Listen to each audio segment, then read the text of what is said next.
ఈరోజు నేను మీకు ఏ వాక్యం చెప్పాలని ప్రేరేపించబడ్డాను అని అంటే, ప్రతిరోజు మనము చేయాల్సిన పనులు చెప్పండి. ప్రతిరోజు మనం అని ఎందుకన్నానంటే, మనము ఎవరము అని అంటే దేవుని పిల్లలం. ఎందరు తన్ను అంగీకరించిరో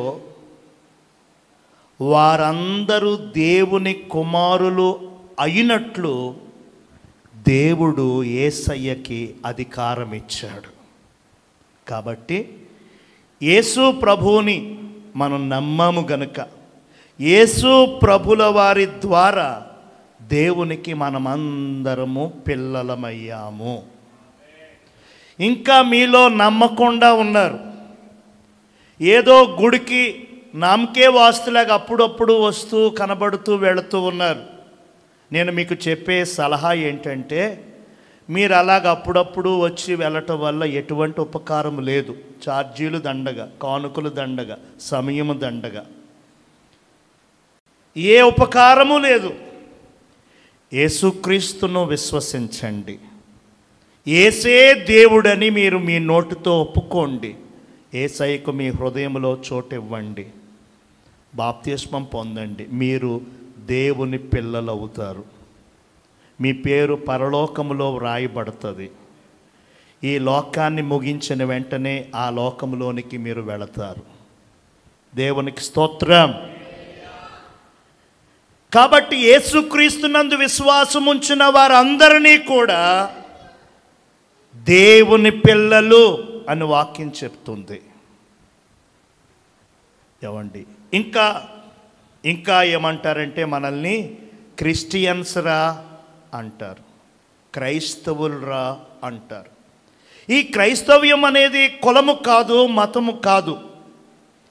తెలియక వారు ఆ మతము, ఆ కులము, ఆ లేని పేద వర్గము అనే నింద, మచ్చ, డాగు వేస్తున్నారు. కానీ క్రైస్తవ్యము కులము, మతము, జాతి కాదు. క్రీస్తు అందరివాడు, అందరికీ ప్రభువు యేసుక్రీస్తు. ఆయన అందరికీ దేవుడు. ఒప్పుకున్నా ఒప్పుకోకపోయినా అదే సత్యం. నమ్మిన వారు చూస్తారు, నమ్మనటువంటి వారు కూడా ఆయనే దేవుడని చూసే రోజు వచ్చేస్తుంది. ప్రతి వాని మోకాలు ఆయన ఎదుట వంగవలసిన దినం ఒకటి తటస్థించబోతుంది. నమ్మితే మంచిది, నమ్మకపోయినా మంచిది. అది మాత్రం తథ్యం. అది మాత్రం తథ్యం. రైట్. అయితే క్రైస్తవులు అన్న, దేవుని పిల్లలు అన్న, దేవుని బిడ్డలరో అన్న, కొంతమంది ఎటకారంగా హల్లెలూయగలరో అంటారు. ఏమంటారు మనల్ని? హల్లెలూయగలరో, ఆమేన్ గలరో. నిజంగా అయ్యగారితో పాటు మేము ఒక దండయాత్ర చేస్తున్నాం. సంవత్సరానికి ఒకసారి పెద్ద అయ్యగారు ఒక 10, 15, 20 రోజులు సువార్త దండయాత్ర చేసేవారు. గుర్తుందా?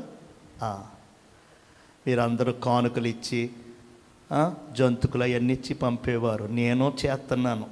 నా దగ్గర గోకేసేవాళ్ళు తప్ప నాకు ఇచ్చేవాళ్ళు ఏంటి? అలా చూస్తున్నారు ఏంటి? మీ గురించే మాట్లాడుతున్నాను. ఏమండి? హల్లెలూయా.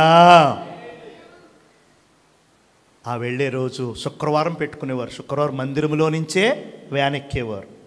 మీరు ఎక్కడి వరకు సాగనంపేవారు? అంబేద్కర్ బొమ్మ వరకు. నేనా ఎప్పుడు వెళ్ళినా పట్టించుకోవట్లేదు, ఎప్పుడు వచ్చినా పట్టించుకోవట్లేదు. మా ఇదారిది. దేవునికి స్తోత్రం. ఈ జేబు నిండిపోయేది, ఈ జేబు నిండిపోయేది అయ్యగారిది. కారు ఎక్కాక తీసేసి ఇచ్చేసేవారు. లెక్కెట్నైనా అనేవారు. ఇక్కడి నుంచి విజయవాడ వరకు లెక్కెడతా ఉండేవాడిని నేను. ఒక్కొక్కటి పెద్ద పెద్ద వెనకాల జోబులతో చేస్తూ ఉండేవాడిని.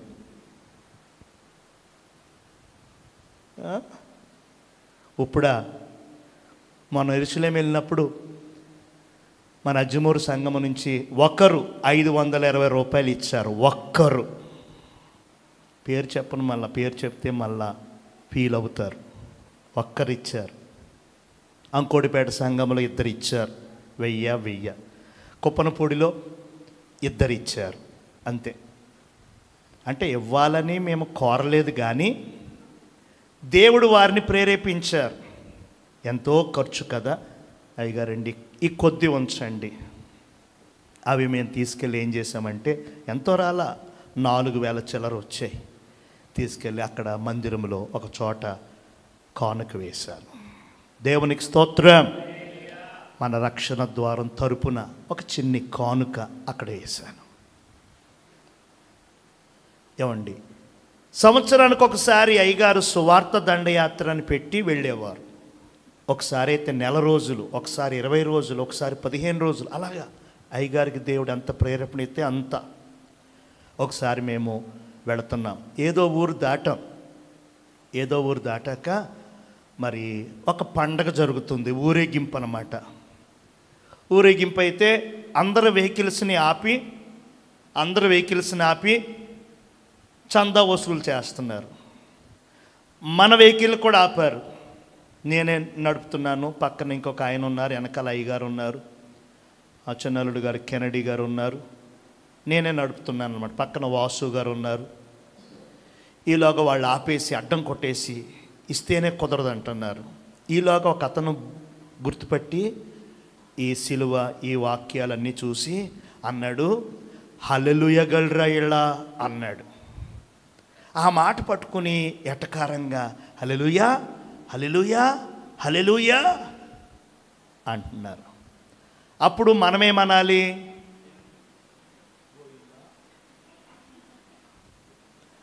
అలా అన్నామనుకో ఏమవుతుంది? అక్కడ ఎటకారం ఎందుకు? ఎటకారాలు అక్కడ ఉండవు. అది అద్దాలను పగలగొట్టాడు. ఇప్పుడు అయ్యగారు ఏమంటున్నారంటే హల్లెలూయా అంటున్నారు. వాళ్ళ బయట ఏమంటున్నారు? హల్లెలూయా అంటున్నారు. అయ్యగారు ఇంకా గట్టిగా హల్లెలూయా అంటున్నారు. వాళ్ళు ఏమంటున్నారు? హల్లెలూయా అంటున్నారు. వాళ్ళకేమో ఎటకారంగా అంటున్నారు. అయ్యగారు ఏమన్నారంటే కాసేపు ఒక 5 నిమిషాలు అన్నారు. వాళ్ళు అన్నారు, అయ్యగారు అన్నారు, వాళ్ళు అన్నారు, మేమన్నాం. అయిపోయిన తర్వాత ఎదురికి వెళ్ళిపోయిన తర్వాత చూసావా, వాళ్ళతో కూడా నేను దేవుని స్తుతింపచేశాను. దేవునికి స్తోత్రం. వాళ్ళు అనుకున్నారు మేము ఏదన్నా అంటామేమో, గొడవ వేసేసుకుందాం, మేము ఏదైనా అంటామేమో, ఏదో చేసేద్దాం వ్యాన్నే అనుకున్నారు వాళ్ళు. హల్లెలూయా అంటే మేము హల్లెలూయా, వాళ్ళు గట్టిగా హల్లెలూయా, మేము గట్టిగా హల్లెలూయా అనేసరికి వీళ్ళకి ఏదో తేడాగా ఉందని అనుకున్న వాళ్ళు మమ్మల్ని వదిలేశారు. తీరా ఏం జరిగిందంటే అన్యులతో ఆ పూజలో, ఆ ఊరేగింపులో ఉన్నటువంటి ఆ బిడ్డలతో కూడా దేవుణ్ణి స్తుతించేటట్లుగా పరిశుద్ధాత్మదేవుడు ఒక 5 నిమిషాలు మార్చేశాడు ఆ పరిస్థితిని. దేవునికి స్తోత్రం. అది కాబట్టి మనలను వెటకారంగా కొందరు హల్లెలూయాగాళ్ళు అనొచ్చు, లేదా ఇంకేదో తెల్లబట్టలోళ్ళు అనొచ్చు, ఇంకోటేదో అనొచ్చు. ఏమండి, స్త్రీలు బొట్టు పెట్టుకోరు కదా చాలా మట్టికి, అందుకని చాలా కాని మాట అంటున్నారండి. విధవరాళ్ళలాగా, మొగుడు చచ్చిపోయిన వాళ్ళలాగా, ఏంట్రెళ్ళ అని అంటున్నారు కూడా. కొన్ని పైకి తెలుస్తాయి, కొన్ని పైకి చెప్పరు, కానీ మన గురించి ప్రస్తావన అదే వాళ్ళు ఇళ్ళ దగ్గర ఉండి.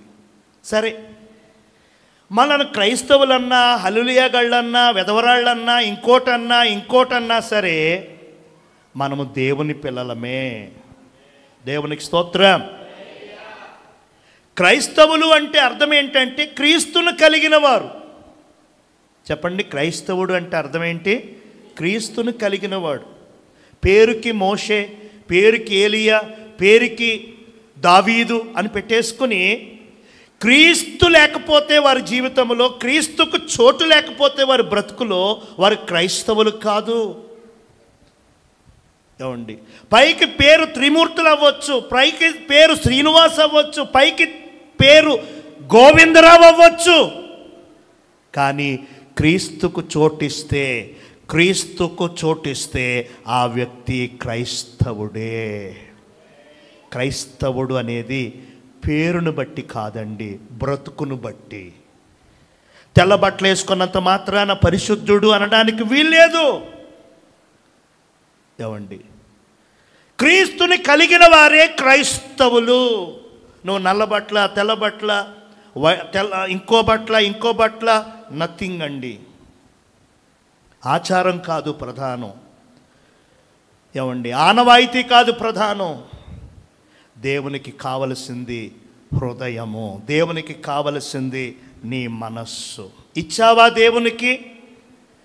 చోటుందా దేవునికి నీలో? అయితే నువ్వు నిజంగా క్రైస్తవుడవే, క్రైస్తవురాలవే. దేవునికి స్తోత్రం. అలా క్రైస్తవులుగా మలచబడిన మనం, క్రైస్తవులుగా పిలువబడుతున్న మనం ఒక 5 లక్షణాలు కలిగి ఉండాలి. చెప్పండి, ఎన్ని? 5 లక్షణాలు. ప్రతిరోజు చేయాల్సిన ఒక 5 పనులు ఉన్నాయి. చేతికి 5 వేళ్ళు ఎలా ఉన్నాయో అలాగే క్రైస్తవులమైనటువంటి మనం మానక చేయవలసిన 5 పనులు ప్రతిరోజు చేయాలి. ఏదో ఆదివారం మట్టికే చేస్తానంటే కుదరదు, ఏదో శుక్రవారం ఒకరోజు చేస్తానంటే కుదరదు. ప్రతిరోజు చెయ్యాలా, ప్రతిరోజు చెయ్యాలా.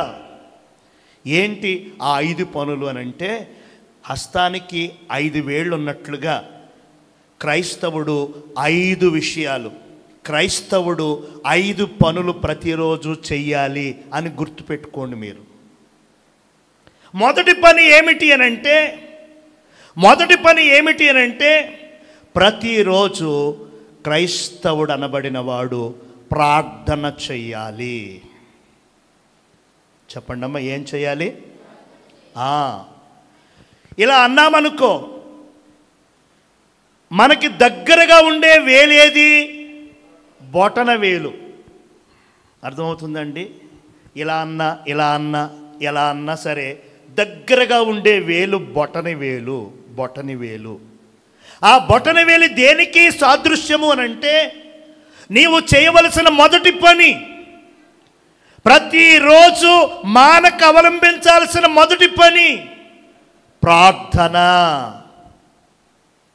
దేవునికి స్తోత్రం. ప్రార్థనకి దూరం కాకు, ప్రార్థనని విడిచిపెట్టొద్దు. ప్రార్థనే నీ జీవనాడి, ప్రార్థనే నీ బలము, ప్రార్థనే నీ శక్తి, ప్రార్థనే నీ ఆశీర్వాదము. హల్లెలూయా. చూడండి 88వ కీర్తన 9వ వచనము. 88వ కీర్తన 9వ వచనము. బాధ చేత నా కన్నులు క్షీణించుచున్నవి, యెహోవా ప్రతిదినము నేను నీకు మొర్రపెట్టుచున్నాను, నీ వైపు నా చేతులు అద్ది. ఆగండి అక్కడ. ఈ కీర్తన రాసింది ఎవరంటే కోరహు కుమారులు. చెప్పండి, ఎవరు రాశారు ఈ కీర్తన? కోరహు అనేటువంటి అతను పెద్ద తిరుగుబాటుదారి. మోషే ప్రవక్తకి విరోధంగా గుంపును లేపినవాడు, దైవజనుడైన మోషేకి వ్యతిరేకంగా సనిగినోడు, దైవజనుడైన మోషేకు విరోధంగా మాట్లాడి చేతులెత్తునోడు కోరహు అలాంటోడు. అతని పిల్లలు రాస్తున్నారు ఈ కీర్తన. ఎంత అద్భుతమో చూడండి. దేవునికి స్తోత్రం. ఏమండి, తండ్రి మంచివాడు కాదు, పిల్లలు మాత్రం ఇంత భక్తిగా, ఇంత ప్రార్థన, ఇంత విశ్వాసంతో ఉన్నారు. ఎలా సాధ్యమైంది ఇది? ఎలా సాధ్యమైంది ఇది? దేవునికి స్తోత్రం. ఎలా సాధ్యమంటే కోరహు భార్య యొక్క ప్రార్థన. చెప్పండి, కోరహు భార్య యొక్క, భర్త మంచివాడు కాదు, త్రాగుబోతు, తిరుగుబోతు, వ్యభిచారి, ఇంకొకటి. అయితే యజమానురాలైనటువంటి భార్య సహనముతో, ఓపికతో, విశ్వాసముతో, కన్నీళ్లతో దేవుని వేడుకొంటా ఉన్నది. దేవునికి స్తోత్రం. ఆ వేడుకొనుట, ఆ కన్నీళ్ళు, ఆ ప్రార్థన వ్యర్థం కాలేదు. మన ప్రార్థన వ్యర్థం కాదండి. మనం కార్చిన కన్నీళ్ళు వ్యర్థం కావు. కొంచెం మీకు జవాబు ఆలస్యం అవ్వచ్చు, కానీ మీరు అడిగినది చేయలేదు అని అనిపించవచ్చు, కానీ ఖచ్చితంగా జవాబును మాత్రం దేవుడు ఇస్తాడు తగిన కాలమందు. చెప్పండి, ఇది తగిన కాలము కాదు. నువ్వు అడిగినది పొందుకునే కాలం ఇది కాదు. తగిన కాలం ఒకటి ఉంది, వస్తుంది, ఖచ్చితంగా నువ్వు పొందుకుంటా. కాబట్టి ప్రార్థనని విస్మరించొద్దండి. భర్త మంచివాడు కాదు, భార్య మంచిది కాదు, నా కడుపును పుట్టిన పిల్లలు మొదనష్టపోళ్ళు, అది ఇదని నోటికొచ్చినట్లుగా మీరు దూషించకండి. ప్రార్థించండి. ఆ ప్రార్థన మీ కుటుంబాన్ని కడుతుంది. ఆ ప్రార్థన మీ కుటుంబాన్ని కాపాడుతుంది. దేవునికి స్తోత్రం. తండ్రి మంచివాడు కాకపోయినా తల్లి చేసిన ప్రార్థన, తల్లి చేసిన మొర్ర, తల్లి కార్చిన కన్నీళ్ల ద్వారా, ఏమండి, కోరహు మారకుండానే చచ్చిపోయాడు, కానీ పిల్లలు మాత్రం దైవ భయములోనికి, దైవ భక్తిలోనికి, విశ్వాసములోనికి వారు రాగలిగారు. వారు రాశారు ఈ కీర్తన. ఇంకో మాట చెప్తున్నాను, ఆలకించండి. మనం భౌతికంగా మన పిల్లలకి అన్నీ నేర్పుతాం. బడి నేర్పుతాము, శుభ్రం నేర్పుతాము, అన్నీ నేర్పిస్తాం. అన్ని విషయాలు బాగుండాలని కోరుకుంటా. ఆత్మీయ విషయాలే నేర్పం. ఆత్మ సంబంధమైన సంగతులే మనం నేర్పం. భౌతికంగా ఉన్న విషయాలన్నీ కూడా తాత్కాలికం. ఉద్యోగం కొంతకాలమే, వ్యాపారం కొంతకాలమే, చదువు కొంతకాలమే, సంసారం కొంతకాలమే, అందము చందము కొంతకాలమే. మనం ఎవరము అనంటే, ఏమండి, మనం ఎవరు అనంటే కొంతసేపు కనబడి కొంతలో మాయమైపోయే ఆవిరి. చెప్పండి, మనం ఎవరము? ఆవిరి. ఎప్పుడు ఉంటామో ఎప్పుడు ఉండమో మనకే తెలియదు. అలాంటిది ఈ భౌతికమైన ఆవిరి వంటి అశాశ్వతమైన విషయాలన్నీ కూడా మన బిడ్డలకు నేర్పుతున్నాం, కానీ శాశ్వతమైన విషయాలు, పరలోకపు సంగతులు, నిత్య జీవార్థమైన విషయాలు, దేవుని సంగతులు మాత్రం పిల్లలకు నేర్పటం లేదు. మీతో పాటు మీ పిల్లలు తీసుకురాలేకపోతున్నారు మందిరానికి. మీతో పాటు చేయలేకపోతున్నారు మీ గృహాల్లో. మీతో పాటు వాక్యం చదివించలేకపోతున్నారు. పిల్ల చిన్న వయసు, అప్పుడు ఎందుకు అనకండి దయచేసి. మనం చిన్నతనం నుంచి ఆ విషయాలు నేర్పినప్పుడు పెద్దోళ్ళు అయ్యాక మీకంటే మెరుగ్గా ఉంటారు. దేవుణ్ణి పట్టుకుంటారు, దేవుని స్వరం వినగలుగుతారు, దేవుని ముఖ దర్శనం చేయగలుగుతారు, దేవుని దర్శనాలు పొందుకుంటారు. మీరు ఆపేయొద్దు వారిని, మీరు బంధించేయొద్దు వారిని. దేవునికి స్తోత్రం. అందమైన భవిష్యత్తును చేరుకుంటారు మీ పిల్లలు. కనుక భౌతిక విషయాలతో పాటు ఆత్మ సంబంధమైన విషయాలు నేర్పాలి.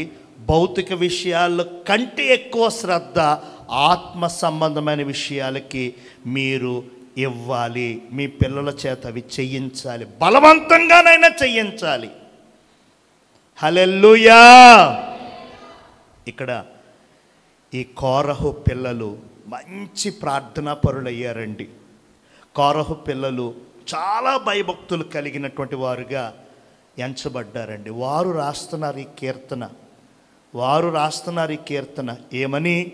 బాధ చేత నా కన్ను క్షీణించుచున్నది. అది వేరే విషయం. యెహోవా, ప్రతి దినము నేను నీకు మొర్ర పెట్టుచున్నాను.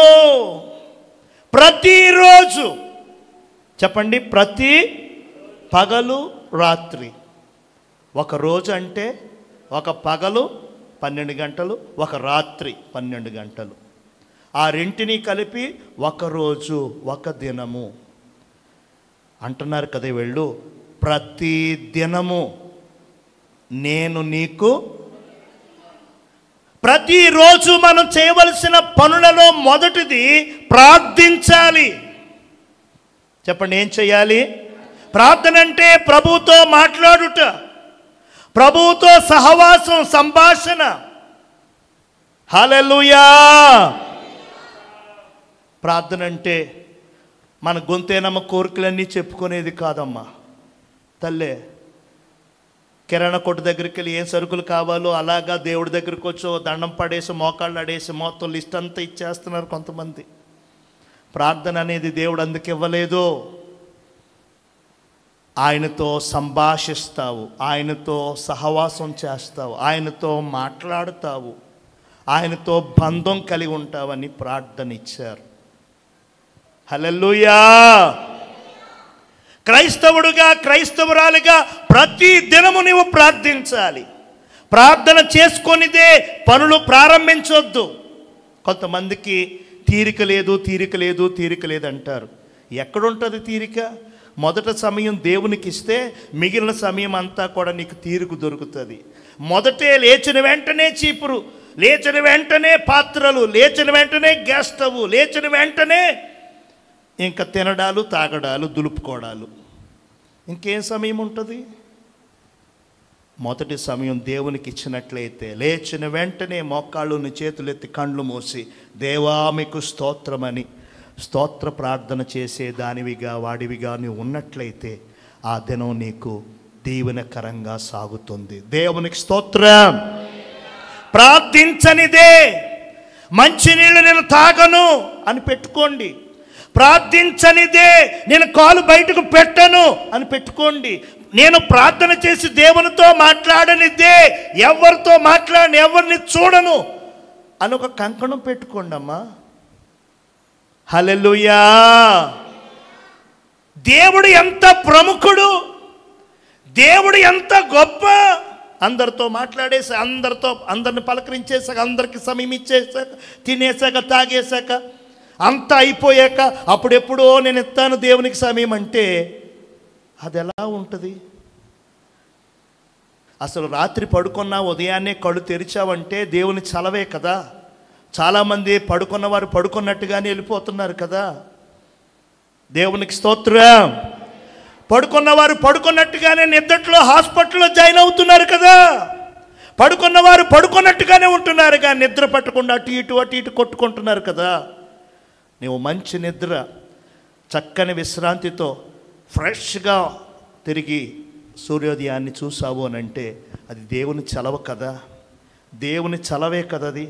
ఆ దేవునికి ప్రణుతులు చెల్లించి, ఆ దేవునికి కృతజ్ఞతలు అర్పించి, ఆ దేవునికి వందనాలు సమర్పించి, ఆ దేవునికి ప్రేమతో కూడిన చిన్న ప్రార్థన చేసి నీవు బయలుదేరితే నీకెంత బాగుంటుందో తెలుసా?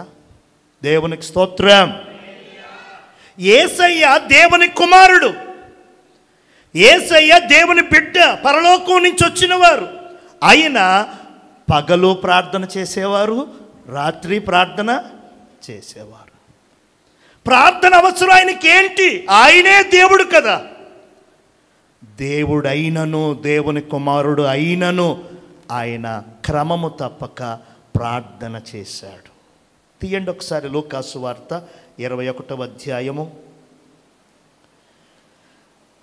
37వ వచనం. లూకాసు వార్త 21వ అధ్యాయము 37వ వచనం. ఆయన ప్రతిదినము పగటియందు దేవాలయములో బోధించుచు రాత్రివేళ ఒలీవల కొండకు వెళ్ళుచు కాలము గడుపుచు ఉండెను. పగలంతా బోధంట, రాత్రంతా ఒలీవల కొండకు. ఒలీవల కొండకి ఎందుకు వెళ్ళారు? ప్రతి రాత్రి ఒలీవ కొండకి వెళ్ళిపోయేవారంటే ఎందుకు? ప్రార్థించుకోవడానికి. మేము యెరూషలేము వెళ్ళాం కదా, యేసుక్రీస్తు ప్రభులు వారు ప్రతి రాత్రి వెళ్ళే ఒలీవల కొండకు వెళ్ళాం. ఒలీవల చెట్లు ఇప్పటికీ ఉన్నాయి, యేసయ్య కాలంలో ఉన్న చెట్లు ఇప్పటికీ ఉన్నాయి. దైవజనులు ఏం చెప్పారంటే, ఈ చెట్లలో, ఈ తోటలో, ఒలీవల తోటలో, ఈ కొండ మీద యేసయ్య ప్రతి రాత్రి గడిపేవారు, ప్రార్థన చేసేవారు. ఒక్కొక్కరు ఒక్కొక్క చెట్టు అట్టుకుని మోకాళ్ళు వేసి ప్రార్థన చేయండి అన్నారు. అందరూ బుద్ధిగా చక్కగా చెట్టు అట్టుకుని ప్రార్థన చేస్తున్నారు. నేను ఒక 5 నిమిషాలు చేశాక ఒక కన్ను తెరిచాను, ఎంతమంది చేస్తున్నారా అని. మొత్తానికి అందరూ చేస్తున్నారు, వీరావేశుద్ధి చేసేస్తున్నారు. నేను మెల్లిగా లేచి అన్ని చెట్ల దగ్గరికి వెళ్ళిపోయి ముట్టేసుకుని ప్రార్థన చేశాను. ఎందుకో తెలుసా? ఏదో ఒక చెట్టు దగ్గర యేసయ్య మోకాళ్ళు ఉంచుంటారు.